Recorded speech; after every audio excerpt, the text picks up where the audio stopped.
The Bike Club podcast is a collaboration between Beth Curran and Akshaya Parthasarathi. The Bike Club podcast acknowledges the traditional custodians of the land we record on. We pay our respects to elders past, present, and emerging. Welcome to Bike Club, a tech podcast crafted by the girls for the girls. Our mission to elevate, educate, and explore the exciting world of technology. So tune in and remember, the first rule of Bike Club is to talk about Bike Club. Hey everyone, this is Akshaya. And this is Beth. And welcome back to another episode of Bike Club. Before we jump into it, hey Beth, do you want to give us rule number 3 of Bike Club? Yes, sure thing. So, rule number 3 is we take credit for our work. Oh, nice. I know this is something that I struggle with, and I tend to downplay my work a lot. Like if someone's like, "Oh, you did a really good job," or like, "Oh, that's great," or like is just like giving me, encouragement or trying to like say that I did a good thing, I'll be like, "Oh, no. Like it's not that good." Like or I'll be like, "Oh, well, this person did most of it," or like it wasn't that hard. Like it was actually really easy. Not a big thing. It's so Yeah. simple. Yeah. We have said those exact same words. Yeah, and it's like, I think humility is good in lots of circumstances, but also when you've done a good job and you've put a lot of work into something and someone recognizes that, it's okay to say, yeah, thank you so much. I put a lot of work into it and I'm really proud of it. So at Bike Club, we take credit for our work and we don't downplay ourselves. Yeah, that's my third rule. That's a nice one. I love that. These rules are starting to feel a little personal at this point. I think it's just like I think they were always going to be personal, to be honest. Like it was always going to be just us being like, work is hard. Yeah. Are you sharing a rule? Are you talking about your day? Yes, we'll never know. Yeah. All right. Thanks, Beth. That's a great third rule. I'm really liking what we're building up to in these past couple of episodes, and I can't wait to see what we've got upcoming next.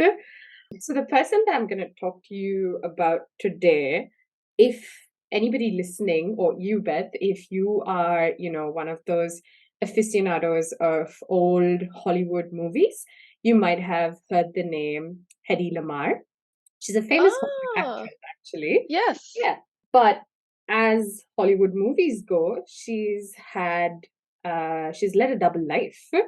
And the double life is not something that we expect. Like, no, she's not, James Bond, but the kind of double life where she's this Hollywood actress, starlet, absolute bombshell, known for these bold roles that she's taken, versus an inventor. So it's literally actress by day, scientist by night. Oh, yes, I've heard about this, but I don't know much detail about it, so I'm excited to find out. Oh, that's cool. Yeah. So I did not have any idea about Hedy or the life, that she led or what led her to be known as, the inventor that she is. But the more I started reading about her story, I started to realize how fascinating it was. And then it slowly turned from a Wikipedia article to a historic fiction novel. That's how her entire story lived.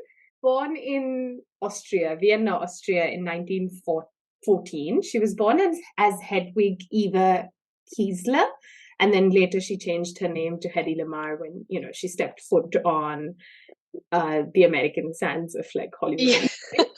Probably a little more accessible. Yeah, exactly. Yeah. So, and also, just shedding the old personality. You already just set the scene, That's like her alter ego emerging. Exactly. Yeah. So she was born to, I would say, a relatively wealthy family at that time, where her father was a bank director. Her mum was a concert pianist. So this is a very affluent family, just like a very just a very well recognized family in the society. And she also received that kind of grooming while growing up. She's got the whole package, like ballet lessons and equestrian training, all of that. But I think she's always known that she's a little bit different, because from the age of 5, just as a very young child, she was curious about a lot of things, and not curious in the sense of what's going to happen if I, poke a finger in the electricity outlet curious, but rather but rather just how electricity was generated in general. Mm. So she did that with taking apart, those little music boxes that used to come. She was gifted that one, and she just tore it apart just to see how everything functioned together. So it was this insane curiosity that drove her from a very young age. But we're talking about 1930s, so Mm. opportunities to pursue science and technology was almost nihilistic at that point of time, especially for young girls and young women. Mm. And we're also talking about, a time where a war was precedent upon them. However, she did grow up to be a gorgeous teenager, and she's always dreamed big. Like, she's always just wanted to just get out. So Mm. even as a 16-year-old, she apparently forged this letter to her teacher, and she wrote it in the name of like her parents, and she was like, you know what, my daughter won't be able to come to school today, and the reason she did this is because she wanted to cut class and go to this studio somewhere in the middle of Europe, and just walked in and said, hi, I want to be a movie star. So she's What a just, power move. I know, yeah, like absolute power move, just quite literally walking in and just demanding the job that, you deserve. And I guess the perseverance paid off, because she got this eye of a film producer who was traveling by ship at that time from London to New York. And like from there, her life just kicked into next gear, because she just booked so many movies left, right, and center, and then started to lead this very glamorous life from a very young age. We're not going to get more into that. We're obviously interested in the second life that she leads, the one that was more connected with her 5-year-old self. So she was obviously great at acting, and her true passion there was for science and innovation and invention. But we know that she's not an engineer, she's not a chemist, and she quit school at 15. Mm. So you can just wonder, where does this formal education of science even come from, or where does that acumen come from? Yeah. And it's thanks to that curiosity again, because it's what seemed to drive a lot of these inventions that she used to come up with. Do you know those little games, or not just games, but as a teenager, we used to be curious about popping a little Mentos into a bottle of Coke just to see it Yes. fuzz, yeah, like fizz up, like go fizz up. Anything you can make like explode is exciting. Yeah, exactly. Yeah. But she had a very early idea around the same concept, except it wasn't to just see it explode. She wanted to discover this kind of tablet that would encapsule different tastes. So it'll be a tablet that either tastes like Coca-Cola or Fanta or whatever the soft drinks were at that time. Oh. And she developed this whole kind of rough idea about developing this as a tablet, and something that can be dropped into the canisters that soldiers were carrying at that time, so that, while they are away from home, they'll still be able to enjoy food that somewhat reminds them of what it's like to be at a restaurant or just at a shop. And the Wow, that's so person that interesting. yeah, because she was really somebody who really looked at inventions with a practical eye. You often talk about innovation that addresses a problem, and she just, everywhere she looked, she saw problems, and she just wanted to find a solution to it. I came across these articles where she did these very obscure inventions, such as tissue box attachments and light up dog collars so that we can see them in the dark. And then she's Right. also developed like a special shower seat for the elderly. Yeah, the list honestly Yeah. So her goes on. inventiveness really doesn't have any confines to a certain area of No, it's anything and life. everything. Yeah, Anything, pretty yeah. much. Yeah. And luckily she had a friend who was also a film producer, slash aeronautical engineer. I mean, that's a resume, right? Yeah, I was gonna That's say, what a title. yeah.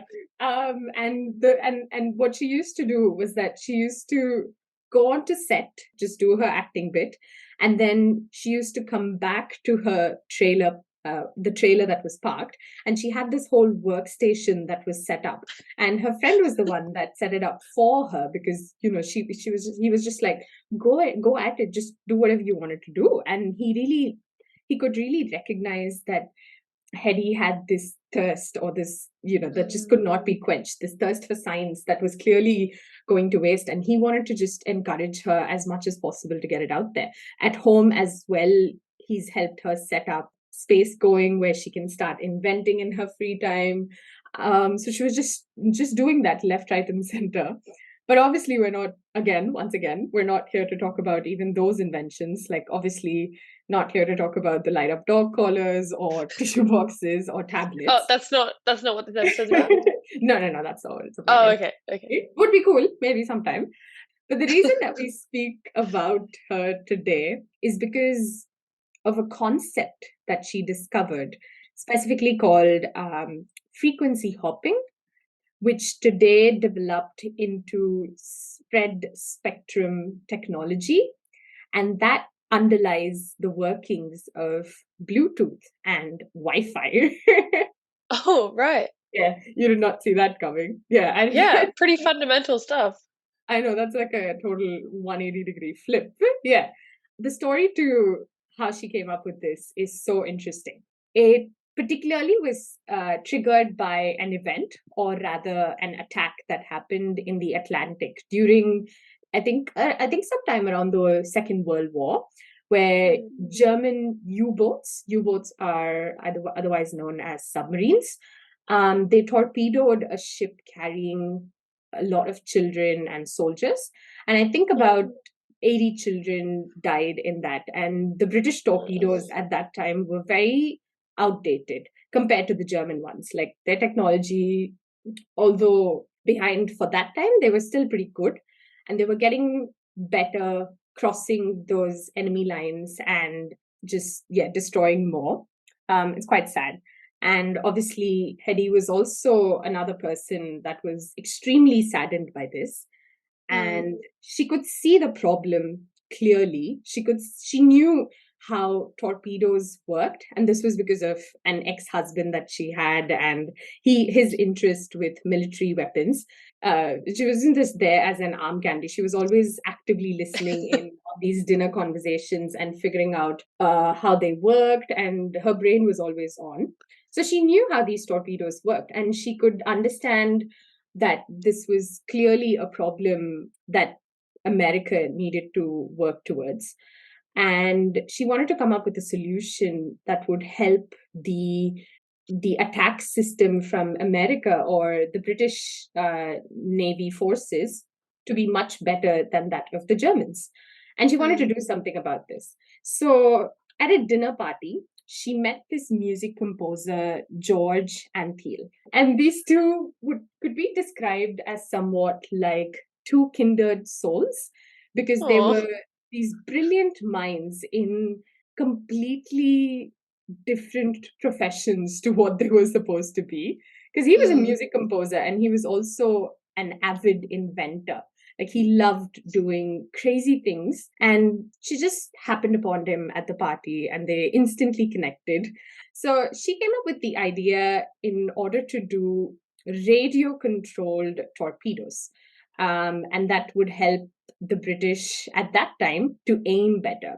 So essentially, what radio controlled torpedoes means is that we know submarines, they use a certain level of frequency in order to just travel or communicate. And there's a lot of radio interference that's just available in the air. So the Germans did this. They filled the air with a lot of radio interference.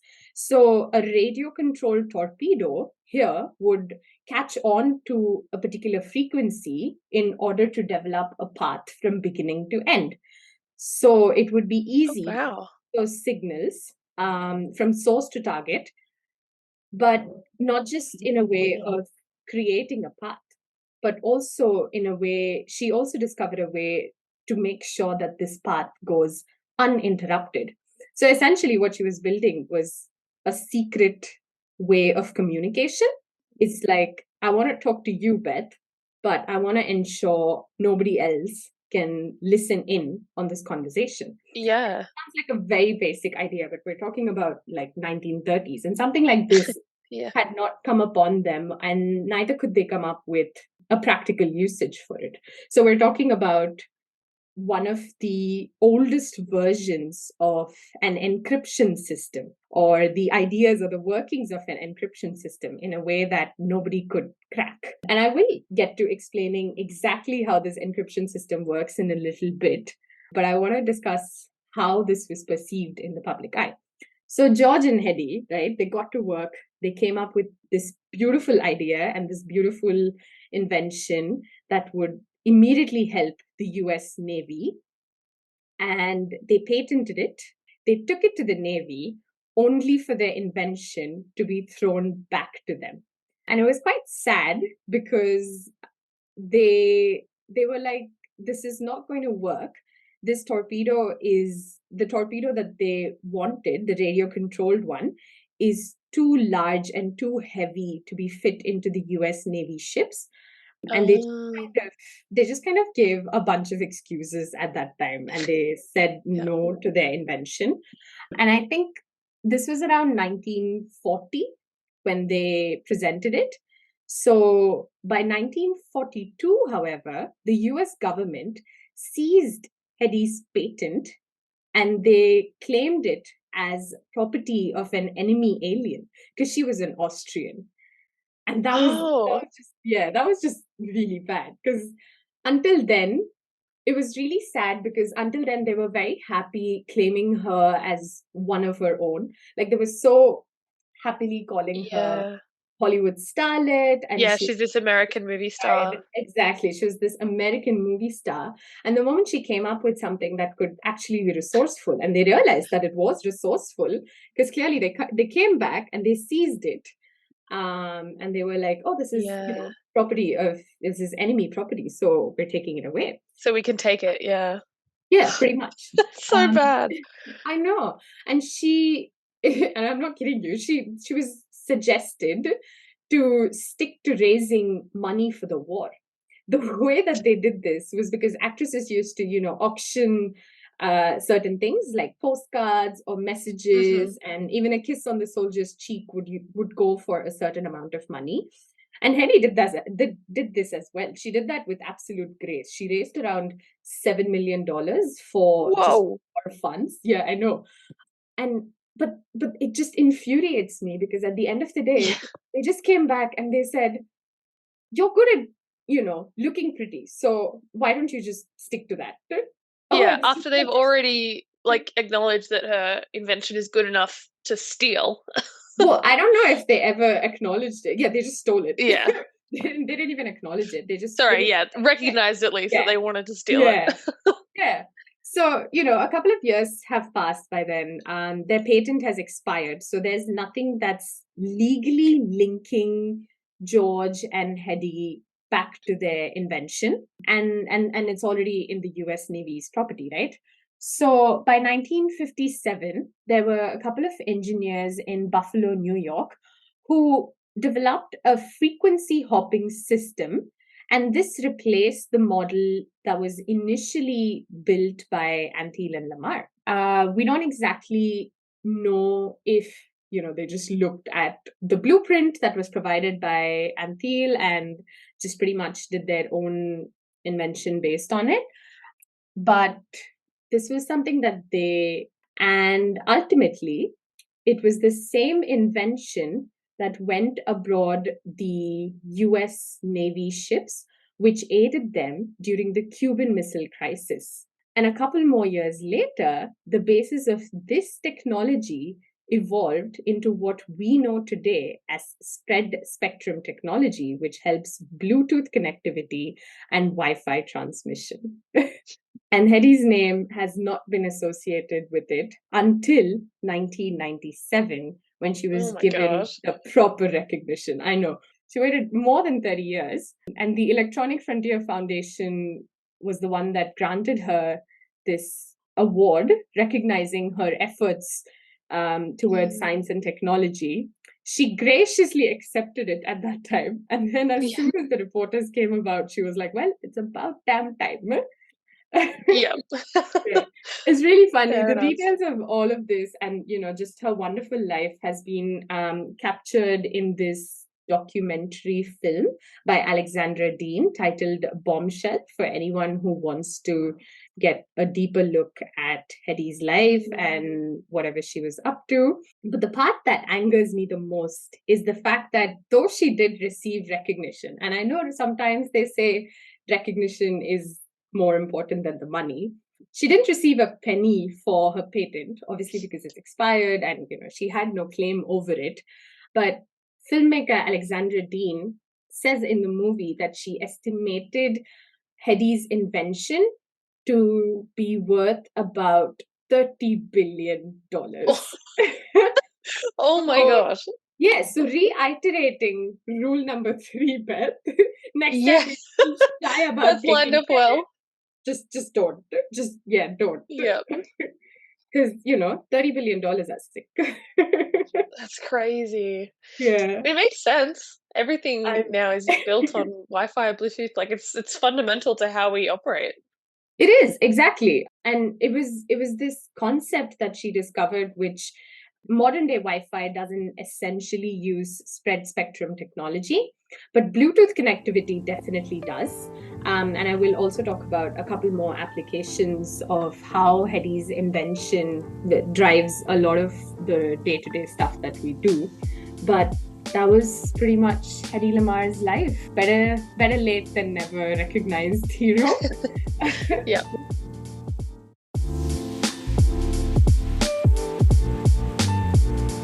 All right, so frequency hopping.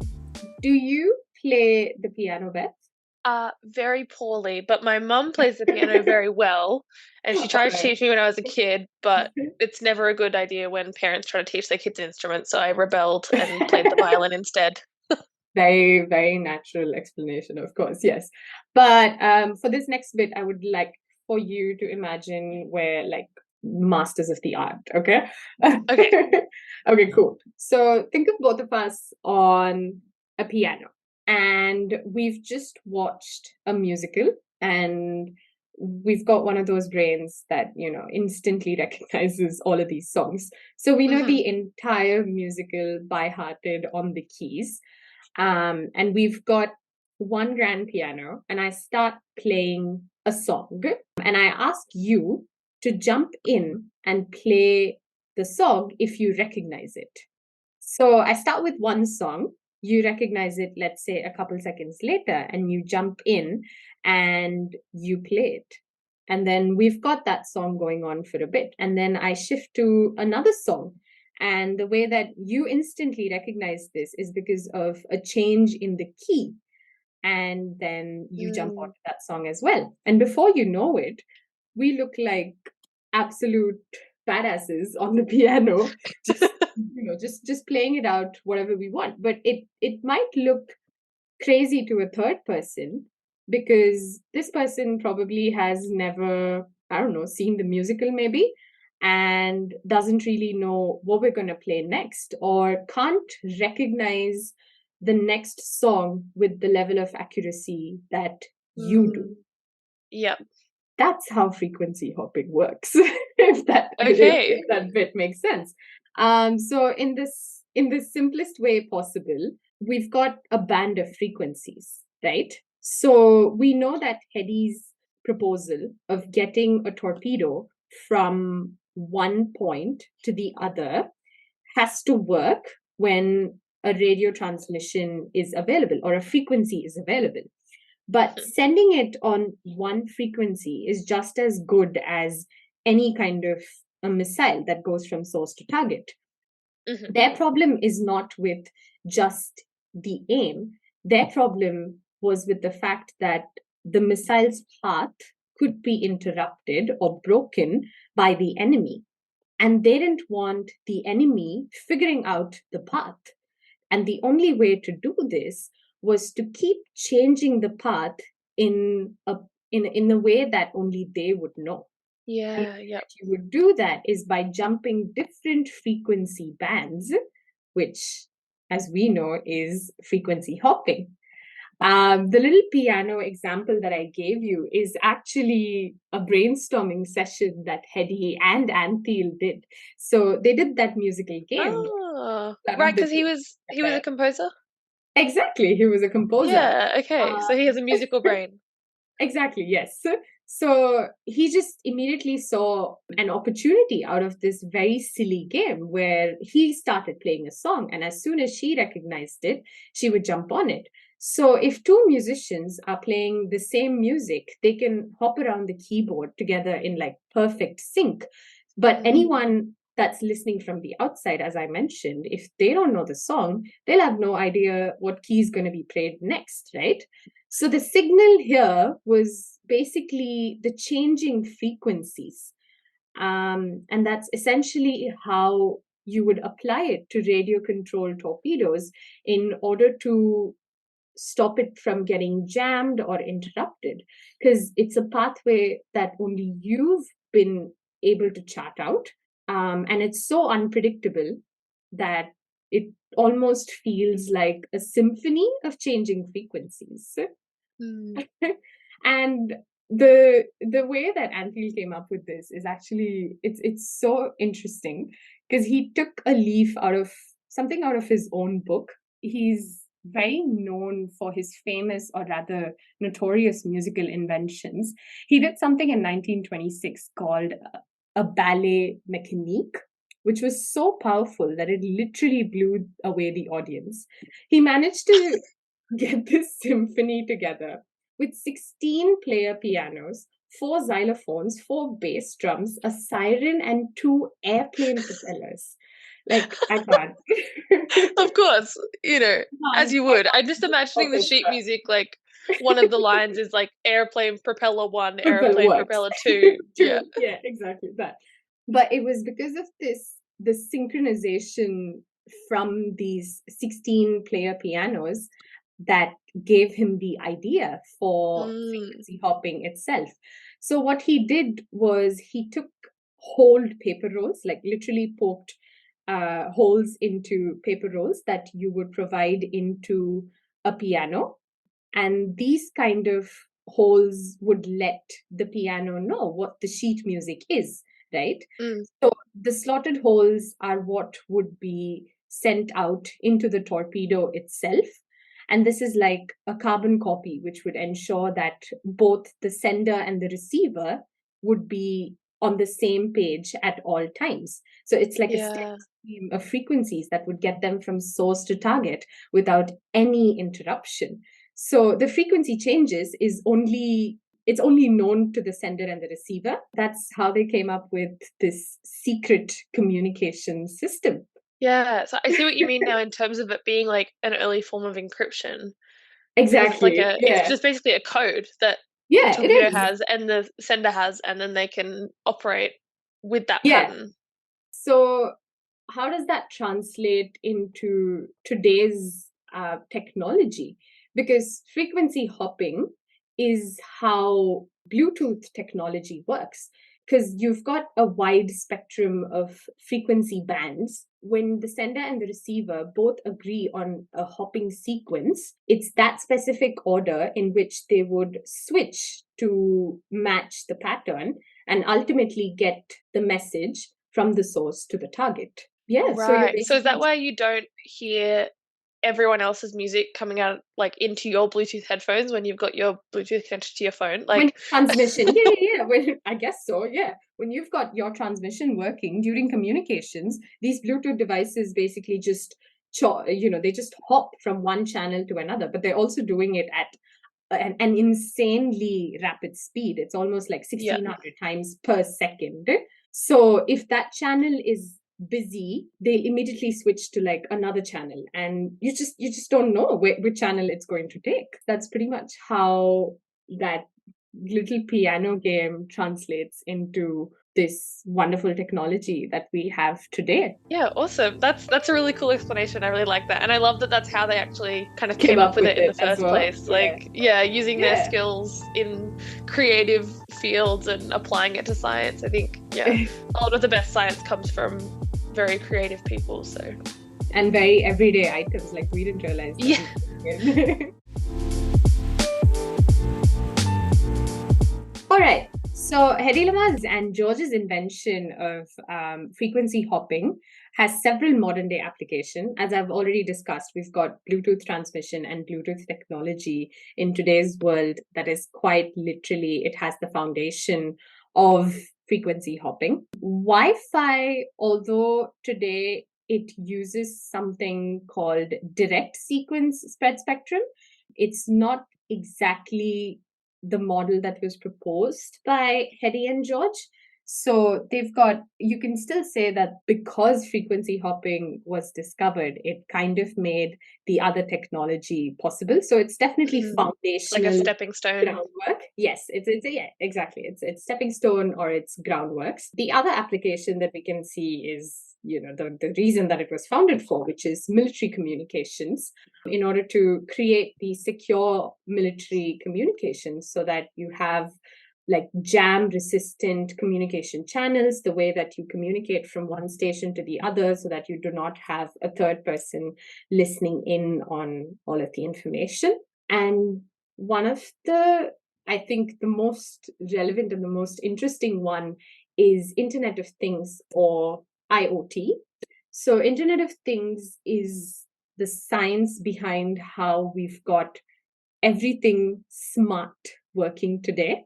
So, your smart watches, your smart refrigerators, your smart sensors, your smart homes, that's all thanks to Internet of Things. It's because you take this completely digital product, you hook it up with a bunch of sensors, and you get these sensors to read data and communicate with one another and then perform actions based on the data that it has. The way that these wireless sensor, and of course it's all wireless, right? So these wireless sensor networks are able to only talk to one another because of frequency hopping. So it's very interesting because I was thinking about the possibilities of what what Internet of Things can ultimately lead to, because you've got like smart, I don't know, smart irrigation systems. So you've Smart got fridges. farmlands, smart fridges. Yeah, I know, smart fridges. But it also goes into what we enjoy today, like augmented reality or virtual gamings, where how you've got these wireless sensors communicating with one another with minimal interference, and how you've got monitoring systems or transportation systems, absolutely anything and everything that has got sensors involved that need a communication channel. You've got George and Hedy's one remarkable piano night to thank for that. Yeah. That's Yeah. so cool. I'm so glad Yeah. that you I'm so glad you explained Internet of Things, because being in the tech world but also not being from a tech background, that's one of those Yeah. things that it's like I don't know what Internet of Things is, and at this point I'm too afraid to ask. So No, no, no, no. thank you for I enlightening think me you so I'm not like a total yeah. You tech you loser. gotta really, practice what we preach, because as of episode 2, we did have the rule to, not be apologetic for our curiosity. So if It's you've true, got a it's true. question, I'm happy that you asked it up. And it's a term that gets thrown around so much. Like people will just be like, "Oh yeah, this is like Internet of Things." You're like, "Oh yeah, like the internet. I know what that is." Yeah, of things. I know what Yeah, things are. of course. No, yeah. I think I'd like to think of it as where, you've got hardware and software kind of meet in this nice little bubble. Yeah, thank you So for all that information about the frequency hopping. It's super interesting.